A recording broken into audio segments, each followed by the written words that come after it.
You'll be amazed how many people don't quite understand how the thumb is constructed anatomically, let alone how to use it effectively when playing piano. So in this video, I'm going to show you exactly how to use the thumb to make sure you're playing with total freedom and getting the maximum use out of this wonderful finger. And if you're new here, my name is Jonathan, and on this channel, we provide practical tutorials to help you improve at the piano faster. So first, let's talk about how the thumb is constructed, and we're going to think about where the thumb meets the hand. So as with our other fingers, we want to move from that knuckle or that joint where it meets the palm right here. And what happens here is a lot of people look at this and think that this is that point, and you activate the thumb kind of like this, but that's technically incorrect because our joint that connects to the wrist is actually way back here. So when we activate the thumb, we want to remember it's moving from here and not here. That's going to solve a lot of the issues before they even begin. And this is also a concept called body mapping. A great book everyone should check out is Everything the Pianist Needs to Know About the Body. I'll include a link to that in the description below.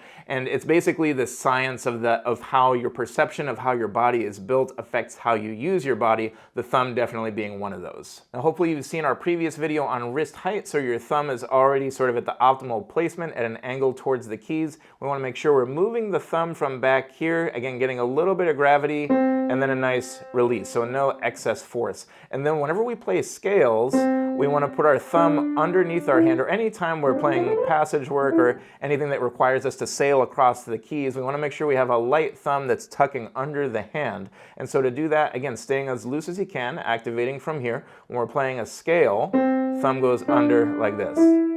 Not too much because we don't want to tense this muscle up here. So thumb under, thumb under, thumb under.